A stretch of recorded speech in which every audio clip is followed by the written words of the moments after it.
Hello बच्चों, आज हम बात करेंगे क्लास 6 के विज्ञान के अध्याय 5 में। तो हम उसमें पढ़ रहे थे पदार्थों का पृथक्करण।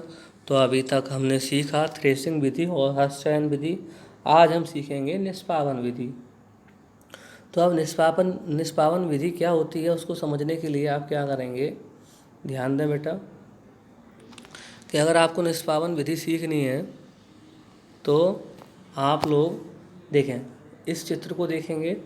इस चित्र में क्या है कि एक महिला है जो कि हवा चल रही है और हवा में इस अनाज को हवा में उड़ा रही है, मतलब हवा के जरिए किसी देखें स्टूल पे खड़ी है और हवा में छोड़ रही है, ऐसे कह सकते हैं, हवा में छोड़ रही है। तो आप देखेंगे इसके जो हल्के हल्के कण हैं, जो भूसा है या जो और कुछ भी है, वो अलग हुआ जा रहा है। और इसका अनाज देखेंगे आप, ये अनाज की ढेरी लगी जा रही है। तो यही विधि क्या कहलाती है, निष्पादन। ध्यान से सुनेंगे, इसका नाम क्या है, निष्पादन। तो निष्पादन का मतलब क्या है, पवन का इसमें हमें प्रयोग करना है। किसका प्रयोग करना है, पवन का। पावन मतलब पवन, ठीक है। तो नाम में बड़ा अर्थ रखा रहता है, हर एक चीज़ का नाम बड़े ध्यान से पढ़ेंगे। तो हम ये महिला को देखेंगे आप, वो पवन के प्रयोग से पदार्थों को अलग कर रही है। यही विधि क्या कहलाती है, निष्पादन। चलिए आइए इसको पढ़ते हैं, ये विधि है क्या। तो देखें,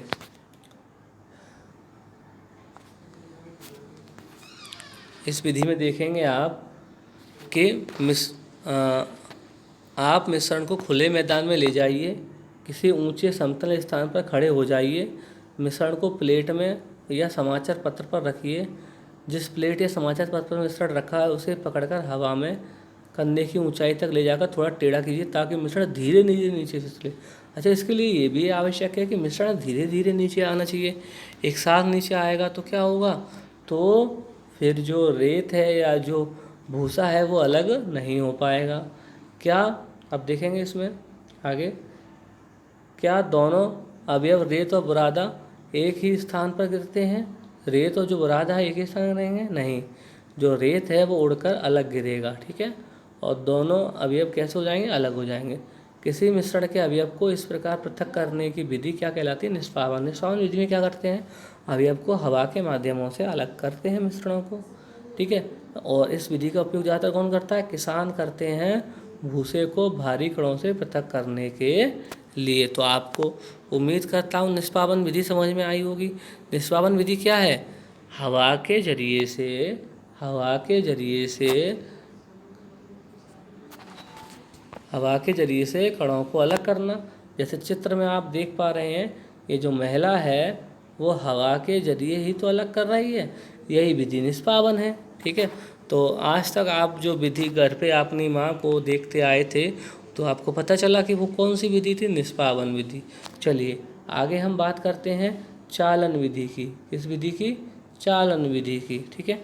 देखें, अब आप देखेंगे चालन विधि में आप इस व्यक्ति को काम करते हुए देख रहे हैं, ठीक है। ये व्यक्ति काम कर रहा है और ये क्या है, ये जो है एक छलनी टाइप की है, जैसे घर में चाय को छानने के लिए छलनी होती है, वो एक छलनी टाइप की है। इसमें क्या कर रहा है ये, कि कंकड़ और पत्थरों को रेत से पृथक कर रहा है। या आपने घर पे देखा होगा, जब भी कभी मकान बनता है तो जब सीमेंट को मिक्स किया जाता है बालू के साथ, तो फिर उसको ऐसे ही एक छलनी टाइप का लेके आते हैं बड़ा सा, और उसमें सीमेंट के मिक्सचर को डालते हैं, तो उससे क्या होता है, कंकड़ पत्थर अलग हो जाते हैं। तो ये क्या विधि है, चालन विधि। जैसे अब हम बात करें तो घर पे हमारी माँ जब खाना बनाती हैं तो खाना बनाने से पहले क्या करती हैं, वो आटे को एक चलनी में लेके छानती हैं। वही विधि क्या है, चालन विधि, उसी को हम चालन विधि कहते हैं, ठीक है। तो चालन विधि का मतलब समझ में आया।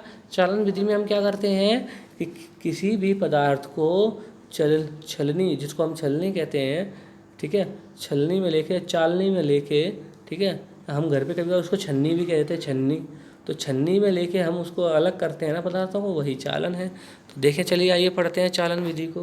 तो चालन विधि क्या है, कभी कभी हमें आटे से व्यंजन बनाने की इच्छा होती है, इसमें उपस्थित चोकर तथा अन्य अशुद्धियों को पृथक करने की आवश्यकता होती है, तब हम क्या करते हैं, इसके लिए हम चालनी यानी कि छन्नी का उपयोग करते हैं और उसमें आटा डालते हैं। तो आटा डालने पे क्या होगा कि जो अशुद्धियां हैं वो अलग हो जाएंगी। अशुद्धियाँ हैं और जो मोटा आटा है वो अलग हो जाएगा। तो आटे के छोटे छोटे कण चालनी के छिद्र द्वारा निकल जाते हैं, जबकि बड़ी अशुद्धियाँ चालनी में रह जाती हैं। तो प्राय आटे की मिल में गेहूँ को पीसने से पहले पत्थरों और भूसे जैसी अशुद्धियों को हटाया जाता है। चालन द्वारा पत्थर, डंडियाँ, भूसा जो निष्पावन और थ्रेसिंग के बाद भी गेहूं में रह जाते हैं दूर किया जाता है। ठीक है, थ्रेसिंग से भी सारे चीज़ें अलग नहीं हो पाती, इसमें थोड़े से पत्थर आ जाते हैं। निष्पावन में भी जो दूर नहीं हो पाते क्योंकि ये भारी होते हैं तो हवा में उड़ नहीं पाते, तो उसको हम किससे अलग करते हैं? चालन विधि से छान के। ठीक है, इस छन्नी के माध्यम से छान के। तो आज आपने क्या सीखा? आपने सीखा चालन विधि और निष्पावन विधि। इससे अगली वीडियो में हम अध्ययन करेंगे इससे आगे अन्य विधियों का। आज के लिए इतना ही। बहुत बहुत धन्यवाद।